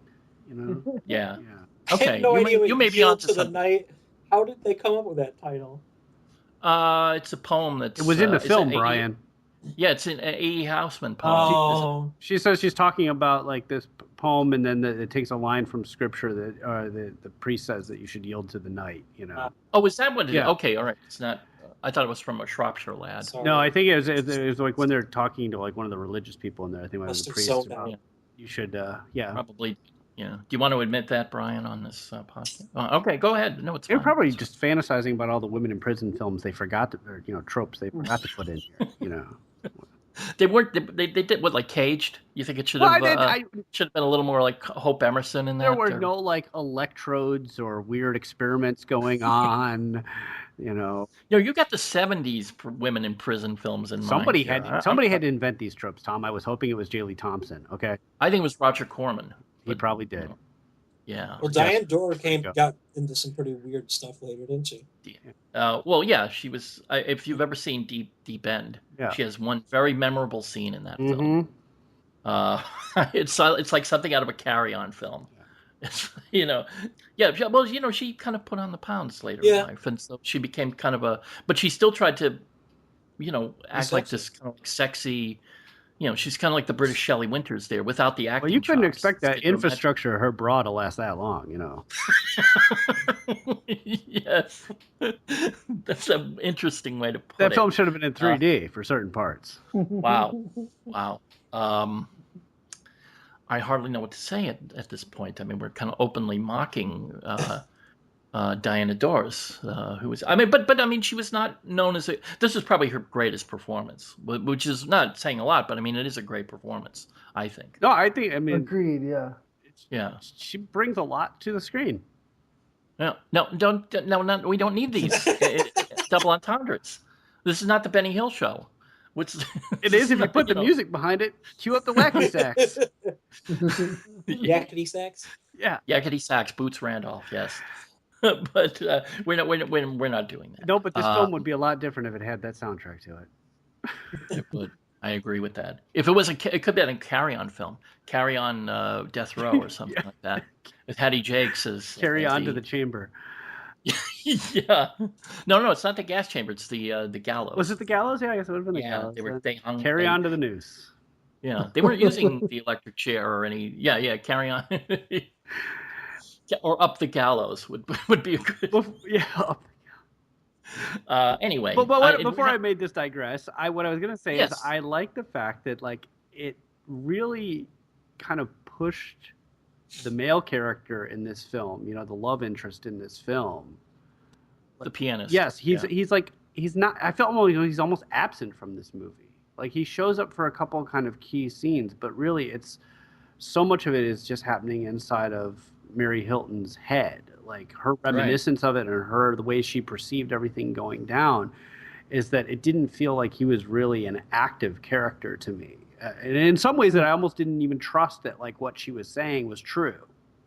Like that this had happened, that she perceived things slightly different or took them more emotionally. Yeah, there's no contrary version of events given, exactly. So we kind of have to assume that this is the way it happened. But it could easily just be the way she remembers it. Yes. I kind of kept waiting for it to turn into some way where she would become like there would be another point of view about it or another thing. But it really does become all about her memory of how things transpired. And also, isn't it like the other women in them that we see are sort of, when they're talking to her about it, are sort of trying to get her to look at a different perspective or sort of not repent or whatever, but like try to see if there isn't like a regret to anything, which she sort of refuses, right?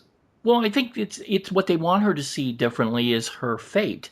Mm-hmm. They want to see her. They want her to. Like this is what I was saying earlier about what this film is really about. Is about her journey toward accepting her fate. Yeah.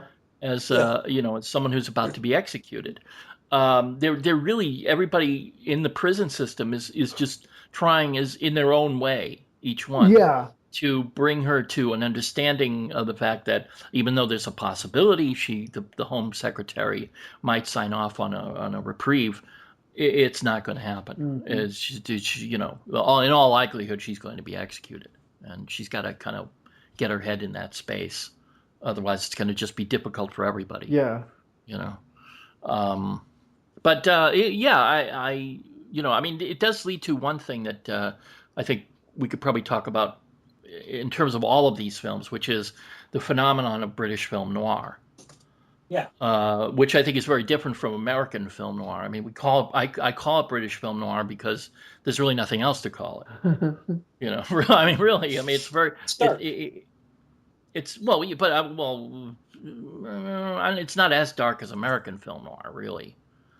I mean, it's except for the lighting in a lot of instances. I'm just talking about British noir in general here. But I mean, how do we all have an agreement on what that is, British noir, or can we come to one here briefly? Films in black and white. No, well, all right. That I agree with. It has to be in black and white, as it does in the United States. Odd Man. And I wouldn't call Odd Man Out noir. Oh, okay. In fact, I wouldn't call anything Carol Reed did, with the possible exception of Fallen Idol. Possible exception. Yeah.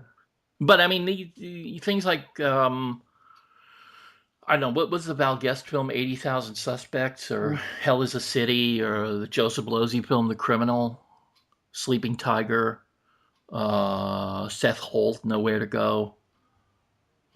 I'm just naming up British noir titles here in general, and Yellow Balloon and Yield to the Night, and I would say all of these, with the exception of Woman in a Dressing Gown, because I don't see any noir in that. No, there's no gun.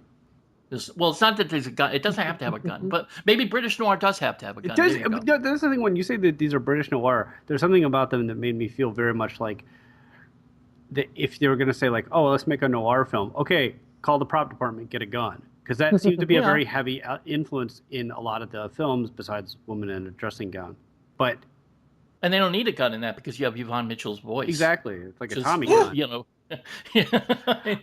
Boy, when she starts yelling, it's wow. That's yeah. Anyway, go on. I'm sorry. What I find interesting is how easy it is to get a gun in the UK.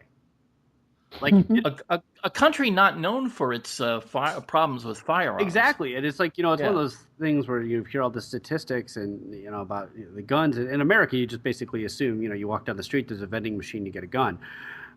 In the UK, I kind of thought that, you know, it took a little bit more to get a gun. You know, you had to... In the UK, your reason for buying one can be it's a prop for yes, that would come up later. Yeah, well, look at the opening of or near the opening of Tiger Bay. I mean, you have this multitude of little kids running around with toy guns. Literally, I mean, running around with toy guns. I mean, it's it does give a sense that Britain is more gun crazy than you would normally think it is. Well, they were playing cowboys and Indians, which I guess you. But still, they get its guns. It's not is. Okay. It's not. Yeah, it's not Private Eye and. Yeah, you know. But what I was saying is to procure an actual firearm, I kind of thought you had to go through a little bit more than the seemingly ease that comes in all these films where guns are just... Well, how many of these are procured legally? Because that's another... I mean, they're probably all illegally procured. Well, no, Brian just pointed out that one of them is definitely legal in Tiger Bay. In Tiger Bay, he said he bought it because he needed it for a theatrical prop. Oh, that... Okay, all right. Yeah, and yes. Anthony Dawson, yes. And I agree, they're probably not legal guns, but I'm just saying it just seemed like they were very easy to get to. There was no question of even how will I get a gun. Where there have been other films, maybe not from Britain, but where it's like this idea that like just the act of getting a gun, it is part of the film itself. Like I want to do something with a gun, but I have to find how to get a gun first. Whereas here they're just in drawers or they already are owned, and they seem... Well, is the suggestion here that if this were not a motion picture, it probably would be more difficult to get a gun? That it's the fact that the narrative needs a gun, that's what makes it so easy to get. Yes, I think so. I think it's just like, in British movies, they have guns. In Britain, they don't. Yeah. But in British movies, especially noir, they have a gun. Yeah, I guess you could say that the noir in Britain relies more on crime drama elements. Typical crime drama elements. Then again, in the Yellow Balloon, he had no gun. He just put his hand in his coat, and the guy was like, "Ha ha! You don't have a gun." Yeah, that's true. So that shows you why you need a gun. Yeah. Right. Exactly. Yeah. Otherwise, nobody believes it. So then, like in that case, though, are what we're thinking about as being British noir? Are they more consciously imitative of American crime films that would later be grouped together as noir? I think so. Yeah, I think so. But they have their own special British quality that they and it's and I'm not sure if I can even. This is another thing I'm not even sure if I can articulate here as to what makes British noir. The accent. No. Besides the accent, I mean, it's just drive on the other side of the street. No. Let's not do this. It's okay. Maybe housing problem. No, I don't think so either. Bad teeth. All right. Well, it's enough already. Okay. I'm trying to help. No. All right, Barry. You were saying you. Well, to that question, I think of these maybe just Tiger Bay and Yellow Balloon really belong, because it seems like with Yield to the Night. I would say No Trees in the Street as well. Well, but No Trees, Woman, and Yield to the Night, they all also seem to have this sort of like social message aspect to them, whereas the kids suspense movies don't necessarily. They're much more flat out entertainment versus these others that seem to have these morals or these lessons that they want to impart to society. Although I would repeat, I don't think Woman in a Dressing Gown is even British noir. So right, but that's what I'm saying. But the other two probably aren't either, because of they're wanting to have this like social redeeming quality. So I think maybe for me, a British noir, it falls between suspense and crime, and it's got these imitative elements from American crime films that would later become noir, and it doesn't have this like social redeeming quality. It's Well, but just that's entertainment. with No Trees in the Street. I mean, that's a consequence of the framing device. If the film, you look at what's between those two god awful poles Well, no, in that film. it's It's not. It doesn't have that much of a social That's well, what I message. it was does thinking. in You terms of know, like the depiction. The same that everybody, regurgitates about The Godfather and stuff is that like, poverty and capitalism makes people desperate to sort of form these well, alternative economies, and you're desperate to survive, so you'll, pimp out your daughter to the local gangster guy or whatever. That kind of a there's like a there's an implication in the crime in No Trees on the Street, even without the framing devices. But the framing devices are very heavily, social message and stuff. Is you kids don't know how it was. Here's the lesson to be learned from the past and stuff. Listen to your elders. Don't make the same mistakes we did. That kind of thing. But well, that's the conservatism that I was talking yeah, about but earlier. even within Yeah. inside the tragedy of getting involved in that crime world, that's more of like a moral to the story than either Tiger Bay or Yellow Balloon really provide, you know? Yes, but I mean, also you see a lot of that in American juvenile delinquency melodramas. Which I Even also some like Knock on Any Door, which I would or necessarily qualify as a straight noir either, though. No, I wouldn't go. No, I wouldn't. No, I'm just saying that I'm well. So Okay, you probably just in yes, the I agree. interest, just in the interest of defining what is or isn't a British noir, if that even exists, which we're being very charitable here. Really, you don't think that there is such a thing as British noir? I think no. I think noir is only American. I think we've had this discussion on the podcast before. Noir is We, we, only we, we are thinking of doing a show about Latin American noir Yeah, soon, no, but I think that other film economies or industries have their version of noir, but like, I think that it's completely American knockoffs of American. well, it's They don't bring any national no, qualities to no, these. there is, and that's what makes them that nationality's noir. Yeah, If it's just a flat out imitation, then it's just a crime film. It's not true noir. I agree with you. Yes. Okay, cool. All right. Okay. Going back to Um, that though, that whether or not that's a good moral statement in the tree or the street with no trees. How you think? no, it's Poverty, No Trees on the Street, not Street with No Trees. whatever, All right. Go. All right. with the kids being forced to enter into this world because of the poverty. I feel like What's if the only way out? Yeah, I Yeah. feel like if they wouldn't have made that kid seem so psychotic on his own, it might have Well, bit I think better. that's the performance. But That guy's that actor's not very it good. kind of felt like that kid brought everything on itself. So I didn't really feel like blaming the system. I thought like this kid is genuinely off his rocker. Just like It's like, no, totally. hey, crime could pay if you're just not a fucking nutcase. Yeah, well, that's what Yeah. Herbert Right. Yeah. Lom kept telling him. Like, kid, Yeah. you Just got behave yeah, yourself. just Yeah. calm down. The kid was bonkers, and it didn't seem like. And another thing that was kind of like interesting about the British noir with the guns thing is that nobody like really expected him to shoot it. Like maybe because they didn't know him, but that old woman who got shot, she's like, "Now you're not gonna shoot me with that, Sonny." Yeah. She's really different. No, she's not. She's not from Kentucky. I mean, she's not. It's the Oh, East that's End right. one. Yeah. Sorry. Yeah, you're not gonna shoot me. Yeah, that's just a bad version of it too. But I mean, that's but it's something more along those lines. But it did Yes. made it seem like like people weren't really gonna. People have these guns, but nobody really in British society actually gets killed Thinks by anybody's gonna pull guns. the trigger. Like nobody Yeah. actually Yeah, does that. it's always very sort of accidental or inept or something like that, at least in that movie. But I do think that, like, to your first point about that the script or situation isn't necessarily demonizing the kid aside from the performance, there is sort of like that audience conscience fulfillment of the sister character and her disapproval of the neighborhood gangster guy and her Yeah. reticence about him. That's more the attitude that, like, yeah, he's got this point that like crime can pay if we're organized about it, but she still isn't 100% on board with even that, you know? Yeah, it's what it is. It's the human landscape of Dead End of Yeah. the William Wyler film.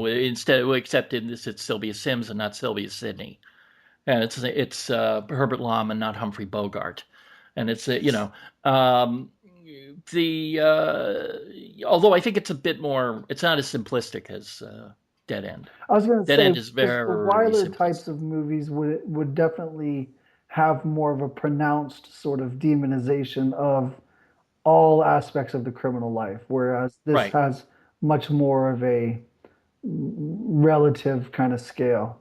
Well, I mean, maybe that's part of the whole national character thing that comes into play in these films. I don't know. I mean, Well, it's also Thompson's sort of like you know, cockeyed empathy for all these kinds of characters and stuff. What I was saying at right. the beginning is that whenever there's like a criminal or immoral character or something like that, there's always a very sympathetic character in the film that cares for them or has an interest in them that usually their behavior should exclude them from. And I think that's apart from any noir tradition. I think that is Thompson Yeah, definitely. there. Yeah. Well, I mean, we've gone through. Let me think.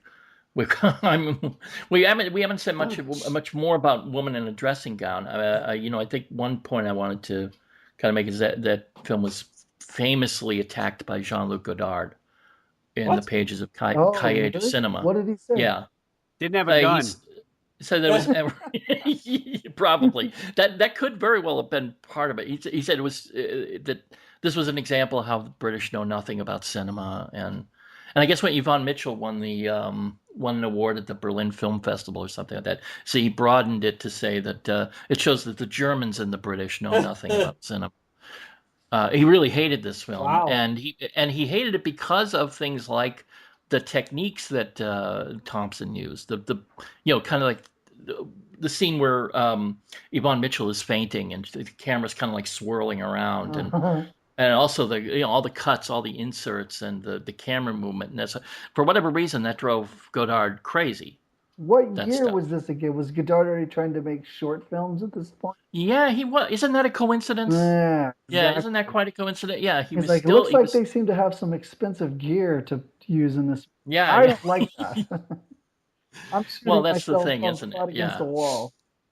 Although the Cahiers mob, they really never had anything good to say about British cinema, and that's why generations of cinephiles have sort of picked up on that and ridden that horse, which completely unjustified. I mean, it's Yeah. one of the reasons, as I've said before, on this podcast that we do so many shows about British Yeah, I filmmaking. was It's surprised at how much you go for that on here, but it does make sense. And there is well, a, what is that supposed to well, mean? I never So- hear that much about it oh yeah, other than like the political aspects that it has, but never like about like techniques or traditions necessarily. So I'm always no, excited to delve into it.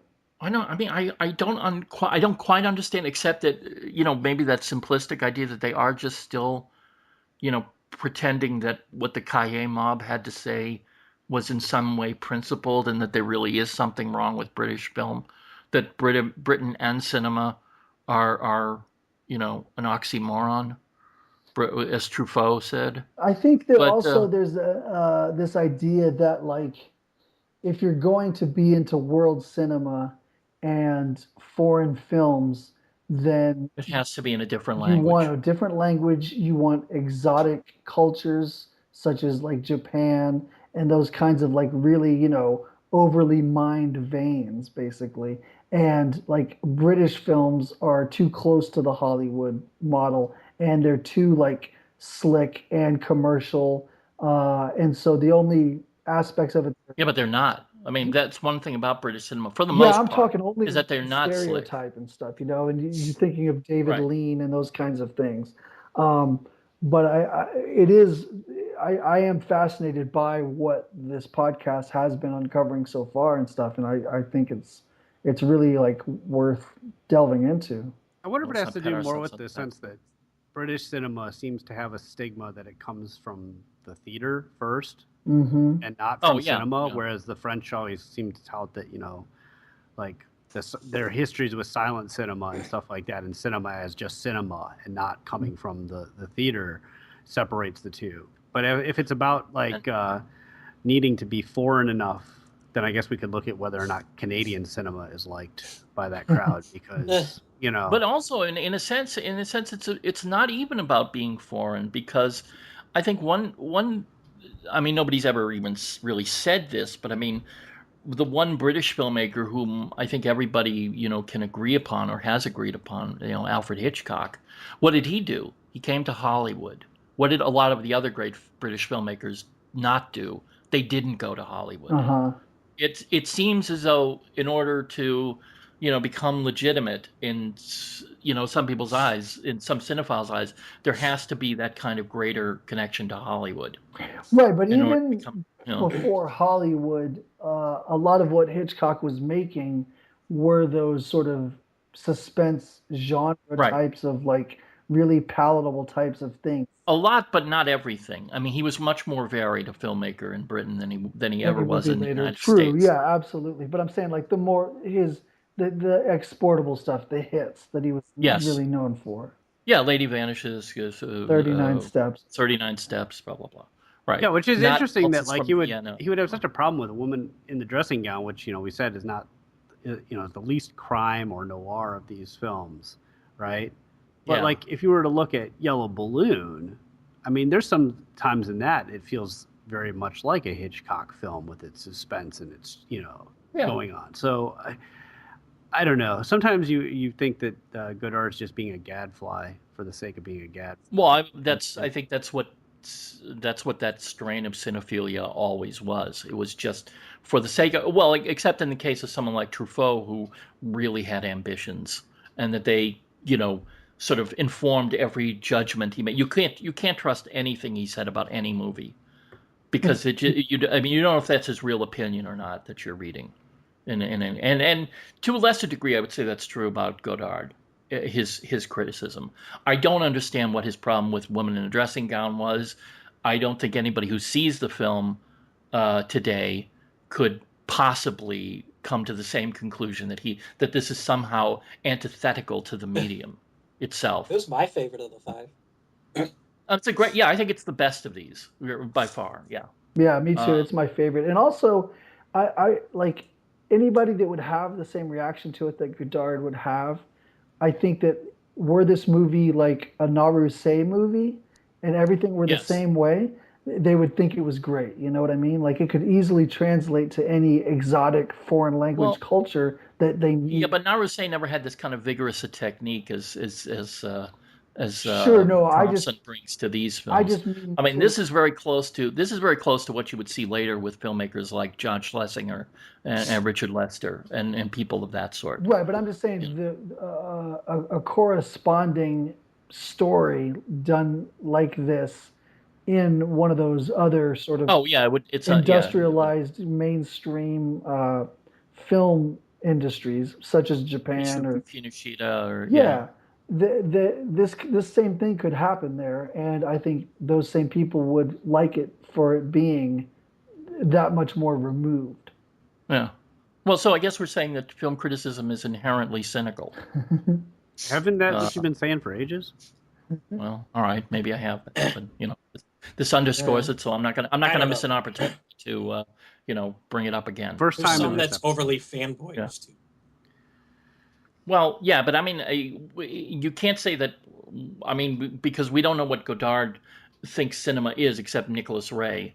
In his criticism, his film criticism. I mean, we know that Woman in a Dressing Gown is somehow not cinema, when I don't think it's anything else. What did Godard think of Powell and Pressburger? I don't know that he ever wrote anything about Powell and Pressburger, so my guess he would probably have the same opinion. But then again, if you asked him today about Woman in a Dressing Gown, he probably wouldn't even remember the picture. He probably would say, "What is that? I don't know what that is." And not because he's senile, which he may be, but I'm saying because he's it's been a lot of years and he just doesn't have the same agenda. So he might appreciate it if he saw it today. He might love it. Well, yeah, it could have been the thing too. I mean, maybe it was just an attack because it was getting recognition and there was something else he felt should get recognition in its place. But what that was, I don't know. Well, other than the blanket standard of Hollywood, which the Kaye mob seemed to apply to everything. That was their default standard of comparison for everything on Earth. But that was also like the kind of like sometimes what they took on as their role was, to be just to smack down anything that was getting praise at that point and redirect you into a different way. French. Yeah, particularly in the French cinema. Yeah. So and redirect you to something else. Like, which it still happens in a ton of criticism today. You shouldn't be watching this. You should be watching that. At least, but nowadays it doesn't even have the benefit of foul ambition that it had back then. I mean, it doesn't have that excuse. Hey, trying to get a lot of likes on Facebook and on Rotten Tomatoes is ambition. Nowadays, that does pass. Yeah. Yeah. I mean, the stakes have always been very small in film criticism. Let's face it. I know a lot of cinephiles don't want to hear this, but it's just not. It's not that important. But they will stab each other in the back at the first opportunity. I mean, if anything is Darwinian, it's film criticism. The cinephile community, I would call it, which is a community in the sense that Oxford, Mississippi was a community in, say, 1962. Labuza equates it to writing about God. Labuza's an idiot. Who? Peter Labuza is a critic Stuart Collier was obsessed with. Although he doesn't want anybody to say anything bad about him. He doesn't want to be on record saying. When you said Labuza, it sounded like it was like I thought it was like a lucha libre wrestler, Labuza. Well, maybe. Yeah, it may be. I think that's. I was hearing the law as a article. Labuza, the Testament of Dr. Labuza. I just don't bother. Don't bother reading them. Who cares? I don't know. I'm trying to get us back on track. Okay. If only to end the podcast tonight. Let's hit Tiger Bay. Well, what more is there to say about Tiger Bay, really, that we have that has not already been said about the Yellow Balloon? I don't know. It's another case where we got more women in waiting. Well, of course, yeah. And also there's also in a lot of these films there's a sense of neighborhood. Yeah, but there's nothing. I really wondered if he had like some sort of hang up with women, like J Lee Thompson. I mean, he married 4 of them. Yeah, but I mean, there is kind of a negative viewpoint through a lot of these films with them. You're talking about like the crabby housewife kind of thing? No, well, in some ways they're all sort of manipulating or playing something in this. But I think that's more consequence of the fact that the male characters are so recessive in these movies, with one or two exceptions. I mean, if you're going to have dramatic conflict and any film where women are kind of the dominant characters, by default you're going to have women that are not very well, that don't seem perfect, let's say. No, but there's something like where a lot of the women in these films, it feels like all they have are their womanhood to use to advance themselves in, well, right. Maybe not in the case. Well, there's no woman really in Yellow Balloon. And I wouldn't want to go so far as to say. No, not the mom. Say that Haley Mills in Tiger Bay is doing that. But the woman who dies, Anya, the one is that played by Yvonne Mitchell? Yvonne Mitchell, yeah. I mean, she flat out says it to him that, like she's not his prostitute, and that she has that line where she's like, I'm a woman with a body and a heart to give it to whoever I like, and well, there's also the prostitute in the Yellow Balloon. Oh yeah, there is. Yeah. So I mean, there's a sense that like that's the only way that women are able to get out of or advance themselves socially, because she doesn't want to be with a sailor in Tiger Bay. She wants to be with this guy who has a car. I think that's the way Haley Mills describes him. He's got a car. Who does blow by blow descriptions of boxing matches. Yeah, exactly. Boxing announcer. The Howard Cosell of the East End of London. Yeah. I don't think his vernacular was, or his vocabulary was as flowery. But that's like the case. She's trying to climb up. You got the secretary that is trying to like climb up, if anything, by taking the husband in, a woman in a dressing gown. You've got the case in Yield to the Night where, we see again the case of Mary Hilton, thinking she's found this perfect guy, and there turns out another woman who's taking her away from him, right. character. There's always this sense of like that's how you climb. But that's always within a conflict, though. It's always within a dramatic conflict in the story where you find these characters. Yeah. I mean, it's only because the men are just not there dramatically in most of these films. Well, what about No Trees in the Street? Okay, I didn't say in every example. Although, I mean, even Herbert Lom, I mean, he could be a lot more badass than he actually is. No, that's true of all of us. He lets himself get yelled at a lot by women. Yeah, but he kind of like, I mean, he plays the control thing. Like, he's like, look how I made her react. Like, look how I get them to do what I want to do, Change that dress. Yeah, but you do get the sense that that's as much his delusion as it is the reality of the situation. I mean, yeah, I think from an outsider's perspective, we see it differently than he does. Yeah. He's not as in control as he thinks he is. But what I'm saying is that for Thompson, he seems to always position it as like there's only one route upwards or outwards for women in all these scenarios. Well, I do think that, like in Yield to the Night, there's an array of, like perspectives and advice and like connections or like compassion and emotions that the other women show to her. Yes, I agree with that. Yeah, I mean, yeah, you're right. They probably do. They once she gets into the prison, she finds I guess a different route. Even though she's kind of damned, she's never going to get out. But the sympathy that she finds from these women serves a function within the institution. Mm-hmm. It's to prepare her for the end. I mean, I'm not saying it's completely at the service of the process, but it does have that function. Yeah, but they could just as easily choose to not provide that. Right. Well, I don't know about just as easily because I think that, I mean, prisoners on death row in general get treated differently, particularly as they come close to the end. Mm-hmm. Get treated differently than, the standard general population lifers and whatnot. But are you saying that's really more for the sake of the people around the prisoner because it's sort of like softening? Partly that, but also, softening the blow for the people around them so they don't feel as bad about themselves and what they're about to do to someone. It serves that dual function. Yeah, we treated them nice on their way out. We tried to help them on their way out. Yeah. Okay. We were compassionate. Yeah. We were a compassionate society. So we were compassionate toward a single individual occasionally. Yeah. No, I just noticed that I thought like Thompson seemed to have this thing with women, and then the other thing he had with all these films was this idea about the cost of lying in these films. Oh, yeah.